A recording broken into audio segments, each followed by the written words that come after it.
शुभविवाह या मालिकेच्या 3 ऑक्टोबरच्या भागामध्ये अभिजित आकाश आणि भूमीला घेऊन सुखरूप घरी परत आलेला आहे आणि त्यावेळेला मग आता इकडे मानसी सांगते, ताई ताई तुम्ही दोघं जण ठीक आहात ना? यावरती भूमी म्हणते, हो मनू, आज आकाश आला त्यावेळेला मला खरं तर जीवात जीव आला, नाहीतर आता मला इतकं टेन्शन आलं होतं। यावरती लगेचच आकाश सांगायला लागतो, मी सुद्धा वाचलेलो आहे, तो म्हणजे फक्त आणि फक्त आता इकडे अभिजितने मला वाचवलेलं आहे असं म्हटल्यावरती मग आता लगेचच इकडे सांगायला लागतात दोघं जण, आज जर का अभिजित वेळेमध्ये आला नसता तर कदाचित आम्ही दोघं सुद्धा वाचणं अशक्य होतं। हे सगळं आता रागिणी ऐकत असते आणि तिला खूपच राग येत असतो की माझा डाव प्रत्येक वेळेला हे सगळेजण प्लेल करत चाललेले आहेत आणि पौर्णिमा सुद्धा हे सगळं ऐकते आणि तिला सुद्धा खूपच राग आलेला असतो आणि ती आता अभिजितला रूम मध्ये घेऊन येते आणि अभिजितला कडे रागारागात बघत, तुम्हाला हे सगळं करण्याची काय गरज होती असं आता म्हणायला लागते। यावरती अभिजित म्हणतो, पौर्णिमा तुला खरं तर माझा डाव कळतच नाहीये, मी जे काही करतोय ना त्यामागे सुद्धा आता खूप मोठा डाव आहे। यावरती पौर्णिमा म्हणते, डाव? कसला डाव? मला खरंच काही कळत नाहीये। यावरती मग आता तो सांगतो, तुला कळणार नाही, तू दार लाव, ही न आईची स्ट्रॅटेजी आहे, जी स्ट्रॅटेजी मी आता माझ्या जवळ वापरत आहे। यावरती मग आता लगेचच अभिजित सांगायला लागतो, तू दार लाव, मी तुला सांगतो काय करायचं ते किंवा आता काय बोलायचं आहे ते। त्यानंतर मग आता पौर्णिमा दार लावते आणि मग आता अभिजित सांगायला लागतो की अगं ही आईची स्ट्रॅटेजी आहे, एखाद्या माणसाला आपलं इतकंसं जवळीक करून घ्यायची ना की आता या सगळ्यामध्ये त्याला न असं वाटलं पाहिजे की आपण त्याच्या किती जवळचे आणि काय, आणि म्हणूनच आता आपण काय करायचं की आता आकाश आणि भूमी यांचं मन जिंकून घेतल्यावरती मग मात्र आता आपण एक गोष्ट करायची आहे की त्यानंतर खऱ्या अर्थाने आपला आता वार असणार आहे असं म्हटल्यावरती मग तोपर्यंत इकडे आता पौर्णिमा म्हणते, खरंच अभिजित तुम्ही इतके हुशार आहात ना, मी हा सुद्धा कधी विचार करू शकले नसते। खरं सांगायचं तर आता तुम्ही हे जे काही डोक्याने खेळताय ना मला खरंच खूप छान वाटतं आहे। त्यानंतर अभिजित म्हणतो, म्हणूनच या पुढच्या वेळेला माझ्यावरती कधीच शंका घेत जाऊ नको। यावरती मग आता इकडे पौर्णिमा सांगते, तुम्ही चिंताच करू नका, आता बघा आपण दोघं मिळून आता कसं हे पूर्ण महाजनांचं साम्राज्य आपल्या ताब्यात घेऊया। इकडे रागिणी त्या माणसाला फोन करते आणि काय रे, तुला सांगितलं होतं नक्की ड्रम आता ढकलून दे म्हणून दरीत, पण तरी सुद्धा तो ड्रम घेऊन कुठे फिरत होतास?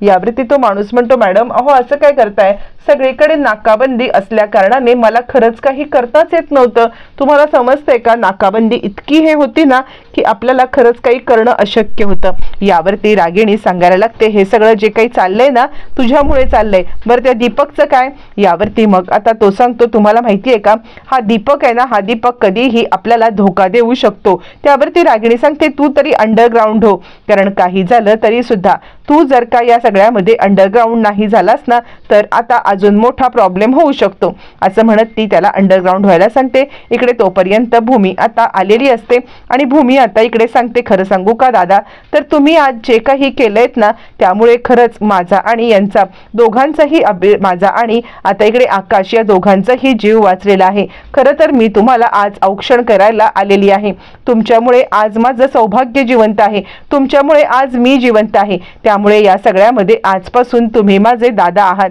यावरती अभिजित म्हणतो, खरं सांगायचं का तर म्हणजे भूमीताई हे सगळं करायची खरंच काही गरज नाहीये। भूमी म्हणते, कसं आज माझं सौभाग्य आणि आम्ही दोघं जर का जिवंत आहोत तर ते फक्त तुमच्यामुळे असं म्हणत असताना तिकडे आकाश येतो आणि बरोबर आहे भूमी एकदम परफेक्ट बोलत आहे, जे काही भूमी म्हणते ते बरोबर आहे। खरंच अभिजित तुझे जितके उपकार मानू तितके उपकार कमी आहेत।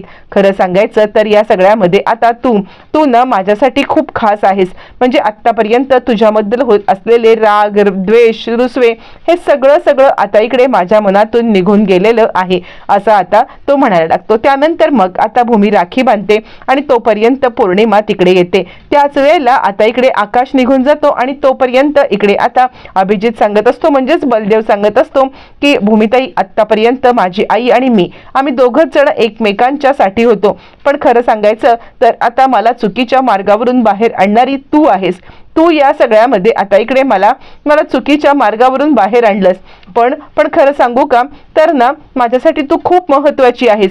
म्हणजे मला माझी आई आणि मी आम्ही दोघं जण असताना तुझ्यासारखी बहीण मला मिळाली आणि बहिणीच्या या नात्यामध्ये आता इकडे तू खरं सांगायचं तर आता माझ्यासाठी खूप महत्त्वाची आहेस असं म्हणत तो भूमीच्या पाया पडत असतो. भूमी म्हणते, काय करताय तुम्ही माझ्यासाठी जे काही केलं त्यापुढे हे खरंच काही नाहीये.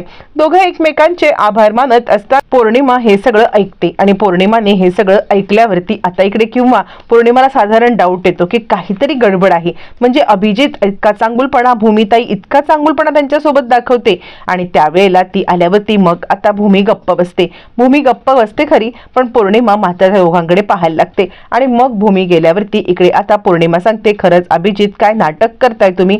म्हणजे हे नाटक अगदी व्यवस्थितरित्या वठवण्यासाठी मग मात्र आता आपल्याला पुढची स्टेप करायला पाहिजे. आता काहीही झालं ना तरी भूमी तुझ्या जाळ्यामध्ये अशी काही अडकलेली आहे ना की आता ती आपल्या जाळ्यातून सुटूच शकत नाहीये.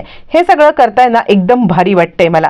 पण आता अभिजित काही बोलत नसतो आणि तो सांगत असतो की मला भूमिताईने ऑलरेडी सांगितलेलं असतं आहे की या सगळ्यामध्ये आता कशा पद्धतीने तुला आणि त्या आई रागिणीला कशा पद्धतीने हँडल करायचं, तुम्हाला काय बोललं की काय होतं हे सगळं मला कळालेलं आहे.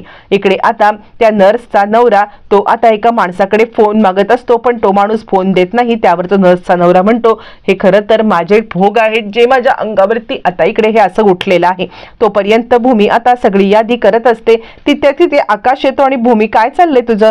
यावरती भूमी म्हणते, काही नाही, वाण सामान आणायचं आहे ना त्याची यादी बनवत आहे. यावरती आकाश म्हणतो, आता इकडे एक काम कर ना की तू माझ्याकडे चिठ्ठी दे, मग मी सामान आणतो. यावरती मग आता भूमी सांगायला लागते की नको, मी खरं सांगू का तर आता म्हणजे तू सामान आणशील ना तर आता ते काहीतरी वेगळंच सामान आणतो.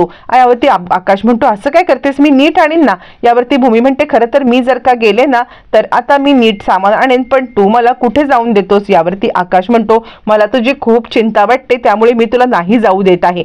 तोपर्यंत हे सगळं चालू असताना रागिणी आता तिकडे येते आणि रागिणीला चक्कर यायला लागते. रागिणी चक्कर येऊन ज्या वेळेला खाली बसते त्यावेळेला आकाश तिच्याकडे जातो. आत्या काय झालं असं म्हणायला लागतो. त्यावेळेला मग आता लगेचच इकडे सांगायला लागते, रागिणी काही नाही रे, जरा मला चक्कर आली असं ती म्हणायला लागते.